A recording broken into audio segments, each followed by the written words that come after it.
இந்த சாந்தியின் பூசையின் விளக்கம் என்ன, ஐயா வந்தார், தண்டவாளி கும்பத்தை வச்சார், இந்த தண்டவாளி பூசையை பண்ணார், அந்த ஒடிக்கிட்டு போயிட்டார் என்று சொல்லி இல்லாமல் நாங்கள் செய்கிற பூஜைகள விளக்கங்களை எல்லா இடமுமே ஒரு கிட்டத்தட்ட ஒரு 20 வருஷத்துக்கு மேலாக நான் சொல்லி கொடுத்தேன்.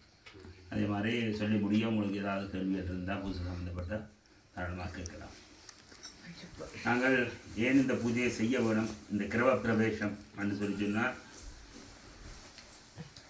கிரவம் என்று சொல்லி சொன்னால் வீடு, இந்த பிரவேசம் என்றால் வீட்டுக்குள்ளே வாரம், கொடி புகுதல், தமிழில் கொடி புகுதல், உள்ளுக்குள்ளே வாரின்ஸ் என்ன, அதாவது அதில் ஏன் இந்த 2 விதமான பூஜைகள் தம்பி இது, இந்த 2 விதமான பூஜைகள் இருக்குது. ஒன்று நாங்கள் புது வீட்டாக கட்டி காணியை வாங்கி இந்த அத்திவாரத்தை போட்டு புது வீட்டாக கட்டி கொண்டு வீட்டுக்குள்ளே வார்த்தை. இன்னும் ஒன்று ஏற்கனவே இருந்த ஒரு வீட்டை வாங்கி அந்த வீட்டுக்குள்ளே சத்தம் போடாதீங்க ஐயா சொல்கிற கேளுங்க. நான் சொல்கிறேன், ஒரு வீட்டை வாங்கும் பொழுதோ இந்த வீட்டுக்குள்ளே உள்ள மண்ணின் தன்மை எங்களுக்கு வாழ்க்கையை மாற்றும். இந்த பஞ்சபூதம் என்று சொல்லுறதில் மண் இருக்குது முதலாவது, 2வது தண்ணி, 3வது நெருப்பு, 4வது காற்று, 5வது ஆகாசம் என்று சொல்லப்படுறது பஞ்சபூதங்கள், என்ன 5 பூதங்கள்.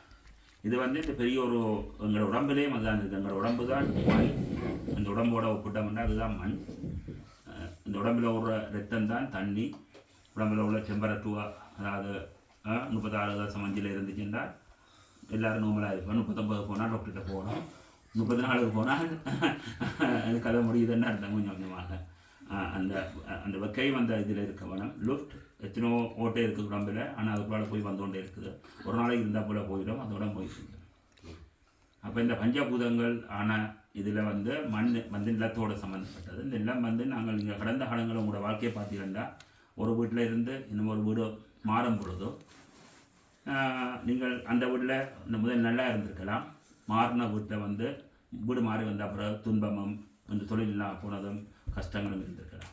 இல்லை இந்த முதல் இருந்த வீட்டில் இருந்துட்டு வீடு மாறி வந்த பிறகு உங்களுக்கு இந்த தொழில் கிடைச்சி, இந்த பிள்ளை கிடைச்சி, கல்யாணம் கிடைச்சி, அதிர்ஷ்டம் கிடைச்சி முன்னேறி வந்திருக்கலாம். இந்த கடந்த உங்களோட அனுபவங்களை பார்த்தீங்கன்னா நீங்கள் சொல்லுவீங்க, அந்த வீட்டில் இருந்தால் சூப்பர் வீடு, அதெல்லாம் நிறைய உழைச்சிதான்ட்டாப்பா, இந்த வீடு மாறினா அப்புறம் கஷ்டமாக இருக்குன்னு சொல்லி அது அனுபவம் இந்த அப்படி இருக்க ஒரு ஆக்களுக்கு நீங்கள் கடந்த ஆளுங்களை பார்த்தீங்கன்னா இருக்குது. என்னவாயின்னா இந்த நீங்கள் இந்த டிவியை ஒரு 2 படத்தையும் பார்க்க போறீங்க.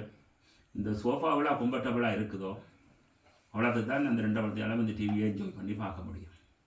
அதே மாதிரி தான் இந்த வீட்டில் உள்ள மண், அந்த மண்ணுக்குள்ளே உள்ள தன்மை இருக்குது. இது ஒரு 100 வருஷத்துக்கு முதல் 200 வருஷத்துக்கு முதல் அடுத்து பார்த்தா ஸ்வைட்டா வேர்ல்ட் கிரீக் நடக்க எத்தனோ, அதாவது இந்த 2வது இந்த உலகமாக யுத்தம் நடக்கும் பொழுதோ எத்தனோ இடத்துல கொண்டு போய் இந்த படங்களை தாடிச்சுனா.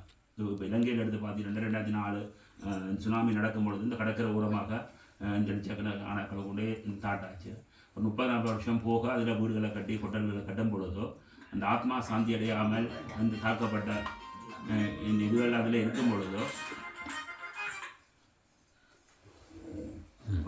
அந்த ஆத்மா சாந்தி அடையாமல் இந்த தாக்கப்பட்ட இதுகள் இருக்கும் பொழுதோ அந்த இடத்துல வீட்டை கட்டி நாங்கள் இருக்கும் பொழுதோ ஒரு மன அமைதியும் இதுவும் இருக்காது. அப்போ அதனால் அந்த வீடு புதுசாக வீடு கட்டும் பொழுது அதுக்குரிய பூஜைகள் அதில் எல்லாம் இருக்குது. நாங்கள் இந்த வீட்டை மாத்திரம் என்னென்ன அது இந்த தேவையில்லாத விஷயம் அதை கதைக்கப்பட நிறைய சொல்லுவோம். இந்த வீட்டை ஒரு ஆக்கள் இருந்து கொண்டு போயிருக்கிறோம், நீங்கள் வாங்கி வந்திருக்கிறீர்கள். ஏன் இந்த வீட்டுக்கு இந்த கிரக பிரவேசம் செய்யணும் என்றால், இந்த வீட்டில் இருந்தவன் நல்ல சந்தோஷமாக இருந்து, இந்த இருந்த குடும்பம் நல்ல சந்தோஷமாக இருந்து, இந்த நிறைய காசு பணத்தை உழைச்சி ஒரு நோய் துன்பம் இல்லாமல் நிறைய உழைச்சி போட்டு திரும்ப ஒரு வசதியான வீட்டை வாங்கி கொண்டு போகிறதுக்காண்டி இந்த வீட்டை விற்றுக்கலாம். அப்போ அவையோட சந்தோஷத்தையும் ஒரு மகிழ்ச்சியும் இந்த வீட்டை விட்டுட்டு போயிருக்கலாம். 50% எனக்கு சந்தர்ப்பம் இருக்குது. மிச்சம் 50% இங்கே இருந்து இந்த 2 பேருமே பிரச்சனைப்பட்டு சண்டை பிடிச்சி டிவோர்ஸ் ஆகி இந்த நோய் துன்பம் ஒரு உங்களுக்கு விட்டுட்டு போயிருக்கலாம். எங்களுக்கு தெரியாது. நாங்கள் ஆயின்பாக்க ஒன்றுமே செய்யாமல் உள்ளுக்குள்ளே வந்தோம் என்றால் நன்மை அவையில் நல்ல சந்தோஷமாக இருந்திருந்தால் அந்த நன்மை உங்களில் தொட்டிக்கொள்ளும். ஆனால் அதே நேரம் அவையில் ஒரு உங்களுக்கு இங்கே விட்டுட்டு போனால் ஒரு நல்லக்கியை விட்டுட்டு போயிருந்தால் அது உங்களில் தொட்டிக்கொள்ளும். அப்போ அது தெரியாமல் நாங்கள் என்ன செய்யலாம்னு சொல்லி சொன்னால், இந்த ரெண்டுமே அதாவது நல்லா நடந்தால் சந்தோஷம். ஆனால் பிள்ளைகளோட வந்து இருக்கும் பொழுது நோய் துன்பங்கள் இருக்கக்கூடாது, தொழிலில் பிரச்சனை வரக்கூடாது, சந்தோஷமாக இருக்க வேணும்.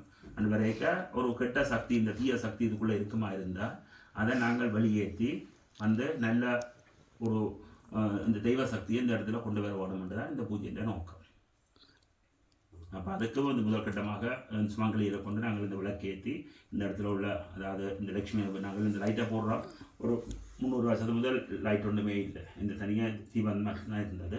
அப்போ இங்கே உள்ள இந்த இருள் போய் இந்த வெளிச்சம் பெறக்கூடாதுன்னு சொல்லி அந்த சுமங்கலியில் கொண்டு செய்து போட்டு இப்போ இதில் 3 விதமான பூஜைகள் கொண்டு வந்து பிள்ளையாருக்கு பூஜை பண்ணி அவருக்கு இந்த தேங்காய் உடைச்சி கற்கண்டு வச்சு மாம்பழம் வச்சு விக்னங்கள் ஒன்றும் இல்லாமல் இந்த நாளைக்கும் இந்த தொடர்ந்து உங்களுக்கு நன்மைகள் கிடைக்கணும்னு சொல்லி அவருக்கு பிரார்த்தனை பண்ணிக்கொண்டு கும்பத்தில் வந்து அதாவது இந்தியாவில் உள்ள சப்த நதிகள்னு சொல்லி கங்கையிலேருந்து காவேரி வரைக்கும் உள்ள அந்த நதியிலேருந்து தண்ணி எடுத்து அதை பூஜை பண்ணி வரணும். உங்கள் பூஜையாக பண்ணி வந்து பசுலேருந்து எடுக்கப்படுற 5 பொருட்கள் பஞ்சகவியம்னு சொல்கிறது அதுவும் பூஜை பண்ணி இந்த இடம் வந்து எத்தனை பேர் வந்து போயிருப்பினோம், சூடாக வந்திருப்பினோம். இன்று வரைக்கும் இந்த வீட்டில் வந்து இது ஒரு அதாவது கட்டுறமாக தான் இருந்தது. இனி இந்த கிரகப்பிரவேசம்னு சொல்லி நாங்கள் இந்த சாந்தி செய்த பிறகு வீடாக ஒரு மனை ஒரு குடும்பம் வாழ்றதுக்காண்டி இதுக்கு இனிமேல் இந்த ஷூவை போட்டு வழியால் வரணும். அது எல்லாம் ஒரு இந்த ஒழுங்குக்கு நாங்கள் வாரம்னு தான் அதில் அர்த்தம். அதுக்காண்டி தான் இப்போ இந்த தண்ணியை நடம் தெளித்து இப்போ நாங்கள் இந்த இடத்துல புனிதப்படுத்தியிருக்கோம். அடுத்த கட்டமாக நாங்கள் நவக்கிரகத்துக்கு 9 கும்பம் வச்சிருக்கிறோம். இந்த நவக்கிரகங்களால் தான் வந்து எத்தனை பேர் 15 வருஷம் ரை பண்ணி வீடு வாங்குறதுக்கு, ஆனால் இந்த வாங்குறது பலன் கிடைக்காது. இந்த இருந்தால் போல ஒரு இந்த 3 மாதத்தில் அங்கே இங்கேயும் திரிவான் இந்த வீட்டை வாங்கி போடுவார். இந்த 2 வாங்கி காலம் என்றது வந்து சரியான நேரத்தில் வேலை செய்துச்சுன்னு சொன்னால் சொந்த வீடு அமைகிறன்றது ஜாதகத்தில் வந்து இந்த செவ்வாய் பூமிகாரன்னு சொல்லப்படுற செவ்வாயின் பலன் இருந்தால் தான் சொந்த வீடு அமையும். சொந்த வீட்டில் இருக்கிறதில்ல. இந்த சில பேர் வாங்கி விட்டுட்டு இங்கே ஹாஸ்டல் வச்சு அங்கே 4 வீட்டை வாங்கி வச்சுருக்கீங்கன்னா ஆனால் இருக்கிறது பலன் இருக்காது. இல்லை, இந்த இருக்கிறதே சொந்த வீட்டில் இருக்கிறது பலன் இருக்காது. அப்போ சொந்த வீடு வாங்கினாலுமே அதுக்கு இந்த பலன் இருக்கணும் இருக்கிறதுக்கு. அது கால நேரங்கள்லாம் செய்வோம். அப்போ அந்த நவக்கிரகத்துக்கு வந்து நாங்கள் அந்த புரோமதம் பண்ணி இல்லை லக்ஷ்மிக்கு ஒரு கும்பம் வச்சுருக்கு. இந்த வீட்டில் லக்ஷ்மியோட ஆக்ஷன் கிடைக்கணும்னு சொல்லி இந்த சிவனுக்கும் பார்வதிக்கும் வாசுக்கும் கும்பம் வச்சிருக்கிறேன்.